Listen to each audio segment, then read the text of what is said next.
êtes sur Mystic Moon, l'ésotérisme pour tous. Bonjour à toutes et à tous et bienvenue sur Mystic Moon, l'ésotérisme pour tous. Aujourd'hui je suis avec Alix et pour les personnes qui le découvriraient dans cette vidéo, c'est le cofondateur de Mystic Moon. Et la thématique du jour, on avait très envie de parler avec vous et d'échanger avec vous sur la thématique du pouvoir. Alors en fait, on avait envie de parler de pouvoir parce que c'est une thématique qui nous est revenue régulièrement ces derniers temps sous différentes formes.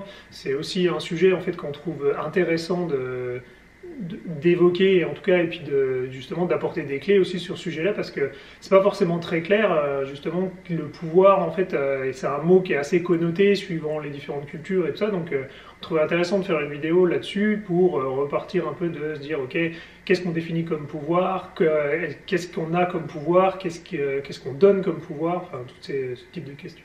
Si je prends un exemple très simple, si on se dit par exemple un jour où je suis malade, je me dis bon bah là je prends rendez-vous chez le médecin et du coup je sais qu'en allant chez le médecin je vais être guéri. Du coup là je donne énormément de pouvoir en fait au médecin en me disant bah si je vais pas, en fait je me programme quelque part en me disant si je vais pas chez le médecin je vais pas guérir et c'est grâce à lui que je vais guérir. Et en fait là, dans ce cadre-là, justement, je vais donner du pouvoir, beaucoup de pouvoir en fait au médecin. Dans ce cas-là, justement, je vais donner beaucoup de pouvoir au médecin en retirant complètement ma partie à moi, en fait, de responsabilité, d'action et d'interaction en fait avec ce qui m'arrive. Du coup, par exemple, simplement de se dire, ça veut pas dire qu'en fait, du coup, faut pas aller chez le médecin. Hein, c'est pas ce que je suis en train de dire. C'est que simplement, plutôt de se dire, parce que je vais aller chez le médecin, je vais être guéri, c'est plutôt de se dire, je vais me faire accompagner pour moi-même trouver ma guérison. Et en fait, c'est dans cet exemple-là, ça ne change pas grand-chose, mais en fait, le type de pensée derrière ce truc-là est important parce que du coup, on se dédouane pas en fait de notre responsabilité et on garde notre pouvoir chez nous. En disant, bien sûr, je suis malade, j'ai besoin d'être soigné, je vais demander de l'aide, mais en fait, je vais demander de l'aide pour me guérir, pour trouver ma guérison et pour m'aider moi-même à m'en sortir. Et pas trouver la réponse ailleurs en fait qu'à l'intérieur de moi. Donc là, Alix, il vous a donné un exemple de la vie de tous les jours, mais si on le remet dans le contexte de l'ésotérisme ou de la spiritualité, c'est vrai qu'on a tendance à aller chercher en fait tout le savoir, toute la connaissance à l'extérieur de nous, que ce soit par des livres, que ce soit par des formations, des accompagnements, alors qu'il faut trouver l'équilibre entre les deux. C'est-à-dire que oui, le fait d'être guidé, accompagné, je pense que c'est très souvent nécessaire et c'est pour ça qu'on propose toutes ces formations et accompagnements sur Mystic Moon, mais on sait aussi que vous avez un rôle qui est hyper important dans l'apprentissage et dans la connaissance. C'est-à-dire que en fait vous-même vous avez un savoir, vous n'y avez pas encore forcément accès, vous n'avez pas encore forcément pris conscience de ça, mais il est là et c'est votre savoir, c'est votre connaissance et c'est ça aussi qui va contribuer à construire votre pratique, à construire votre chemin. Et c'est pour ça que nous on a toujours eu cette démarche de dire on se voit plus un peu comme des guides, en fait, des accompagnateurs, vous donner des clés, vous ouvrir, nourrir votre curiosité, mais que jamais, en fait, on vous dira exactement ce qu'il faut savoir, ce qu'il faut faire, parce qu'on sait qu'il faut que ça s'adapte aussi par rapport à vous. Exactement. En fait, ça découle un peu du type de société qu'on a en ce moment, qui est une société qui est très basée sur le service, où du coup on peut facilement accéder, en plus très rapidement, en plus ça c'est une autre question, mais on peut accéder à se dire, bah tiens j'ai envie de ça, il y a quelqu'un qui le fait, je peux déléguer en fait cette chose que j'ai envie à quelque chose d'extérieur, et puis ensuite ça va m'arriver tout près. Et en fait, cette habitude-là, ce type de fonctionnement-là, en fait on l'a intégré sur beaucoup de choses, et en fait ça fait que maintenant on a aussi un peu du mal à se dire, bah en fait, je peux le faire moi ou j'ai les réponses moi, j'ai pas forcément besoin d'aller ailleurs. Alors comme dit Marie, je ne suis pas en train de dire qu'il faut plus faire accompagner, plus faire aider, plus ce genre de trucs, hein, c'est pas du tout la question, c'est simplement comprendre que vous vous faites accompagner ou vous vous faites former ou ce genre de choses, mais pour vous en tirer quelque chose et pour vous retrouver votre pouvoir, pour vous être complet et pour vous en tirer quelque chose personnellement à la fin. Parce qu'au final, votre formateur, à la fin de la formation, lui, il ne va pas en retirer grand-chose de plus. C'est simplement qu'est-ce que vous, ça vous parle et justement quel pouvoir à l'intérieur de vous pouvez récupérer avec ce type de connaissances. Juste quand même préciser, en tant que formatrice, ça m'apporte beaucoup. Bien sûr. Parce que justement, en partageant et en partageant avec vous, moi ça m'apprend beaucoup et ça me permet justement de voir sous un autre angle les connaissances que j'ai et que je vous partage. Puisque vous allez les questionner, parce que vous allez les remettre dans votre contexte. Donc moi pour le coup, même en tant que formatrice, ça m'apprend énormément. Ah oui. De la richesse justement de tous les échanges. Quoi. Là je parlais en tant que pouvoir, hein, pas en tant que d'apport Oui, oui, bien sûr. je préfère préciser. Bien fait, tu fais bien.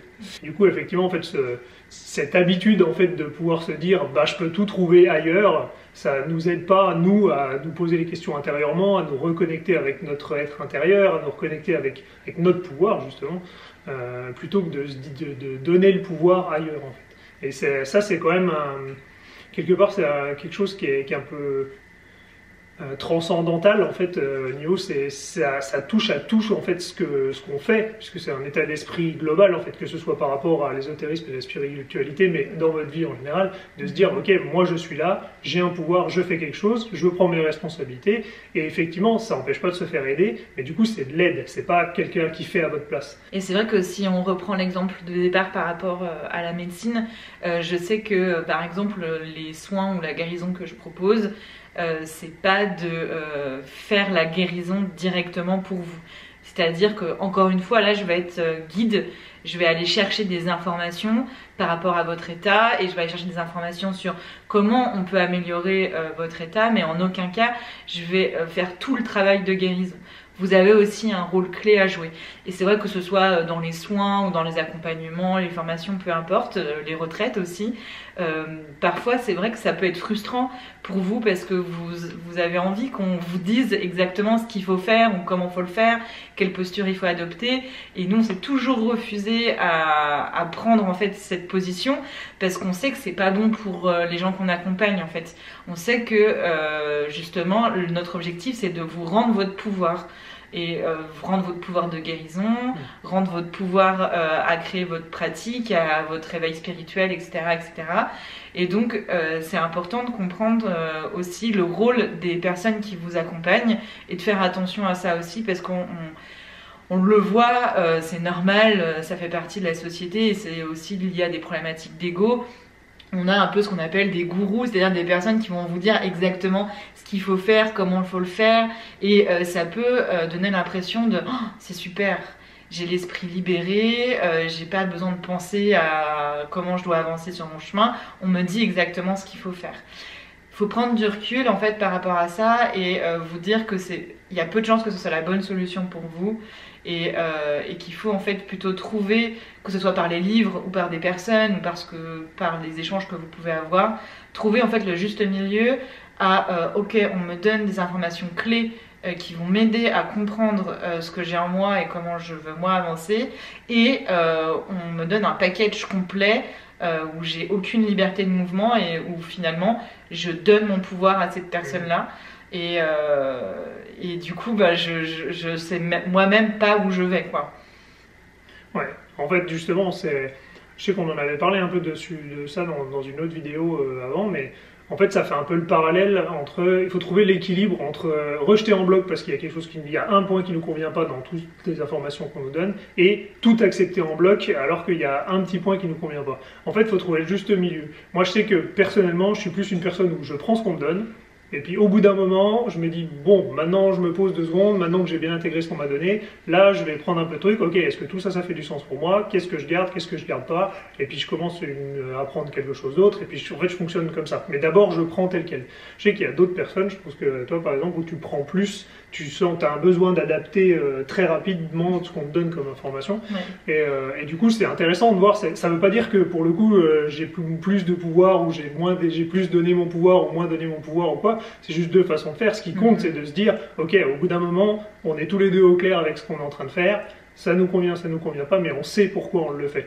Et en fait, c'est un peu le problème de ce que disait Marie avec les gourous, ce genre de truc, c'est que justement, il y a des personnes qui aiment pas se poser de questions, qui justement ont besoin de quelqu'un qui paraît stable, qui paraît fort, et puis ces gourous, ils ont des personnalités impressionnantes en général. Hein. Oui. Et c'est en fait, justement, ils sont assez faciles à suivre, hein, ces personnes-là. Et du coup, en fait, ils vont donner effectivement un bloc, et pouf, c'est comme ça, et pouf, on suit, et puis du coup, on va continuer toujours la même chose, toujours le truc, et puis peu importe, au final, ça s'adapte pas tellement à la personne en fait en face. Et du coup aussi, en ayant cet état d'esprit et cette posture, plus vous allez l'avoir, plus ça va être beaucoup plus facile de comprendre qui vous êtes et quel est votre pouvoir et comment vous pouvez l'utiliser. Et c'est vrai que je pense que par rapport aussi à la différence qu'on a tous les deux, je pense que c'est différence de personnalité, de cerveau, entre guillemets, on n'assimile pas les choses pareilles, etc.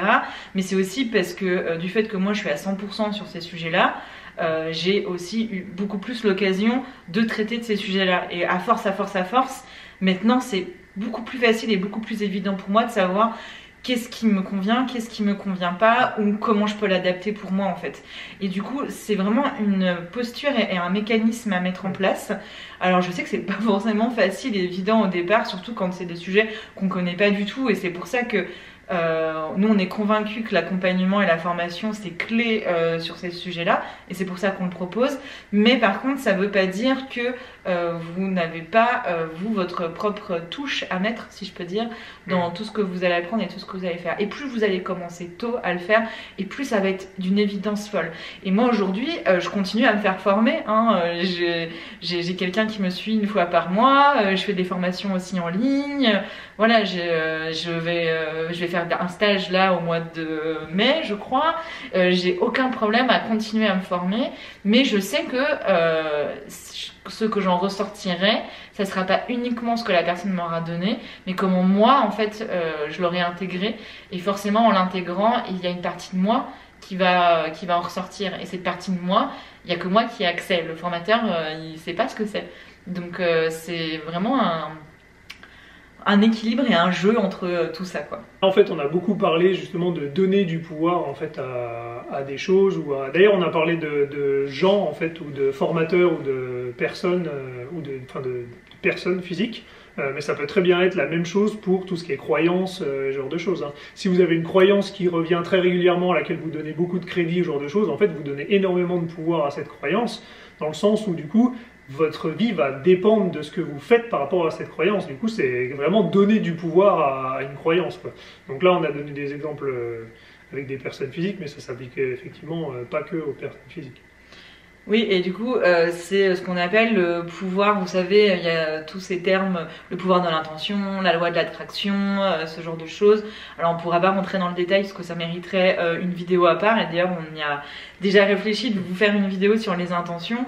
Mais c'est vrai qu'il y a le fait de nourrir son esprit, nourrir ses pensées de certaines choses. Fait qu'on donne du pouvoir à ces choses-là. Alors quand elles sont positives, bah, ça va nous amener beaucoup de choses positives, mais quand elles sont négatives, ça peut aussi nous apporter beaucoup de négatifs.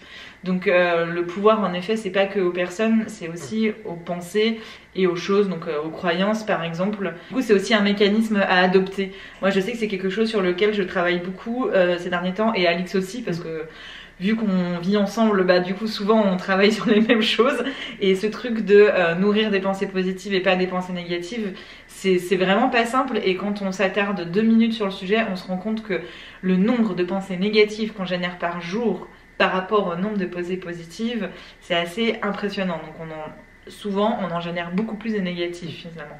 C'est plus simple pour notre esprit en fait de générer du négatif que du positif, et quand on en a pris conscience, ça permet de redécaler son pouvoir sur des choses positives pour nous, quoi.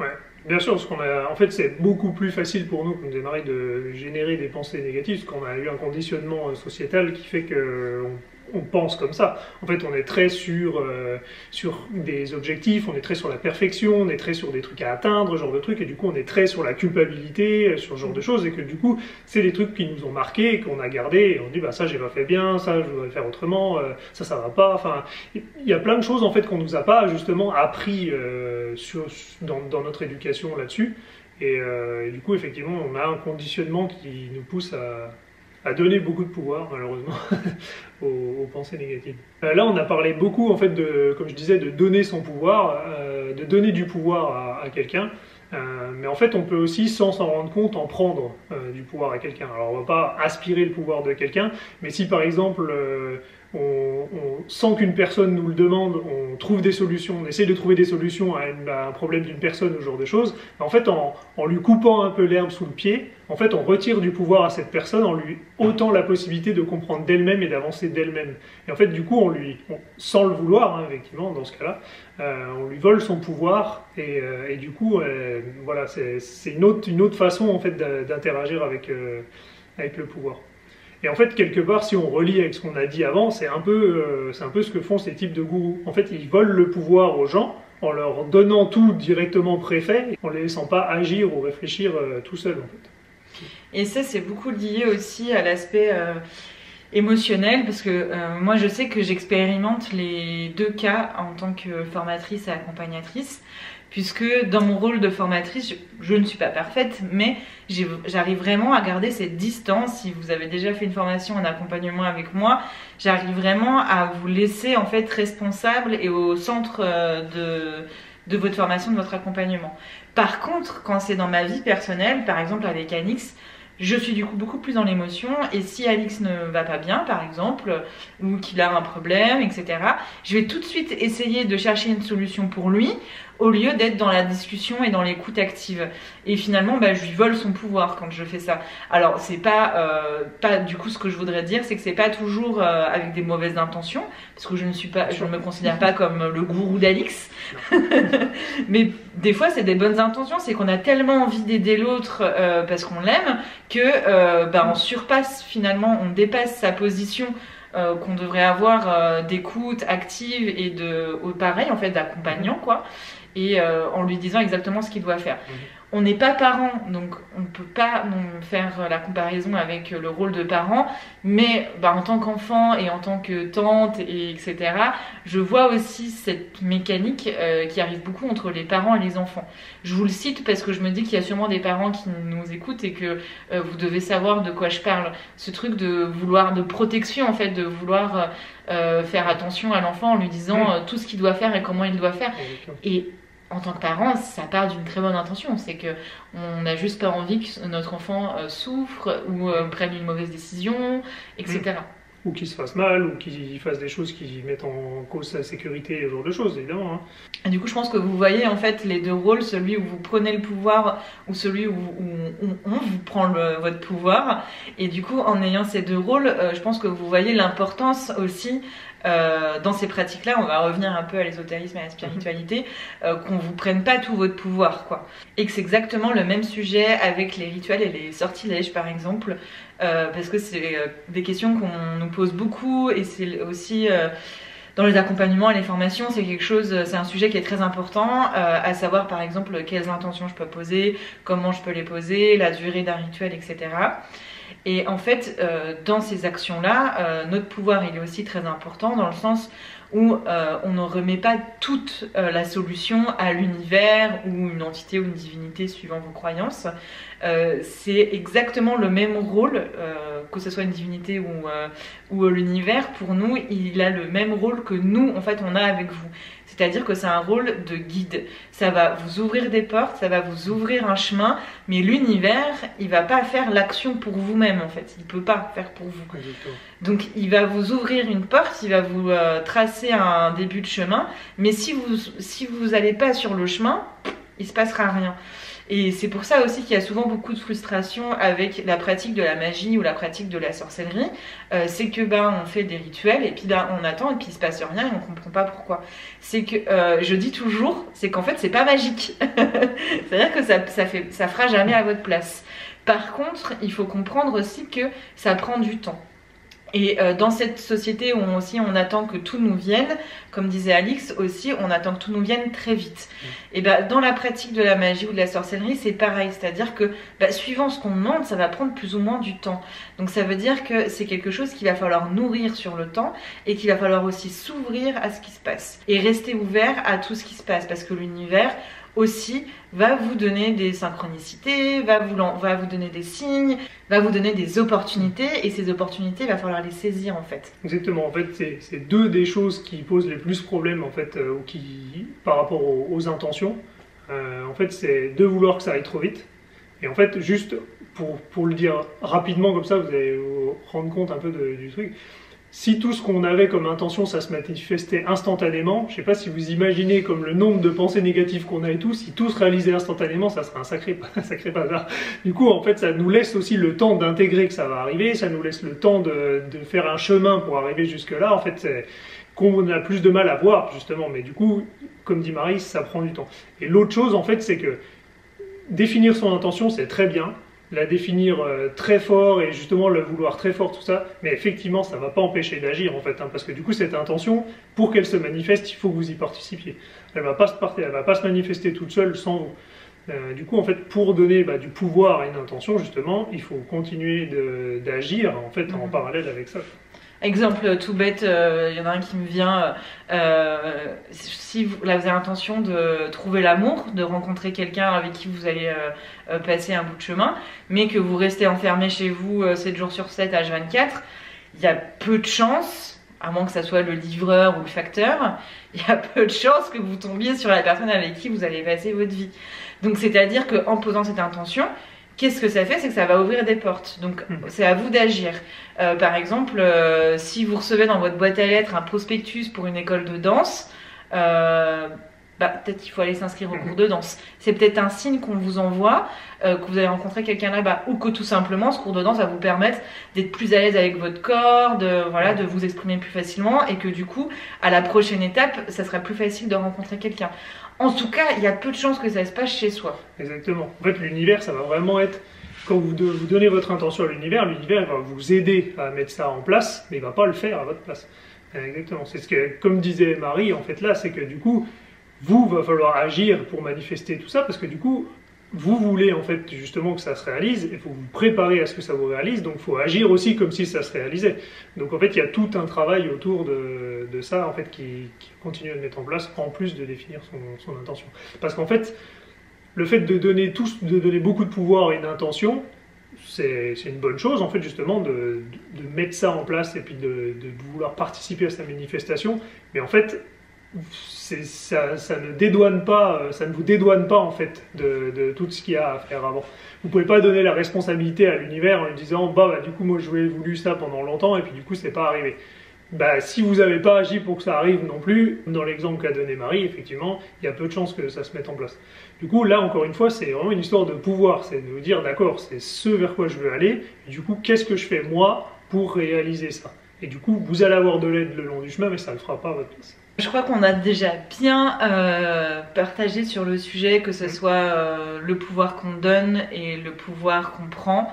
On trouvait que c'était une thématique hyper importante à aborder avec vous. Il y aurait encore beaucoup de choses à dire, mais je pense que justement, on va pas tout vous dire et on va vous laisser avec ces quelques réflexions et ces quelques clés pour que vous puissiez faire votre propre idée sur le sujet et puis d'expérimenter aussi dans votre quotidien, de voir en fait ces jeux de pouvoir qu'il y a entre vous et vos pensées, entre vous et les autres et vos actions. Merci beaucoup de nous avoir suivis. Si vous aimez notre contenu, n'hésitez pas à nous soutenir en vous abonnant et puis en partageant cette vidéo. Et on se retrouve très vite sur Mystic Moon. À bientôt. C'était Mystic Moon, l'ésotérisme pour tous.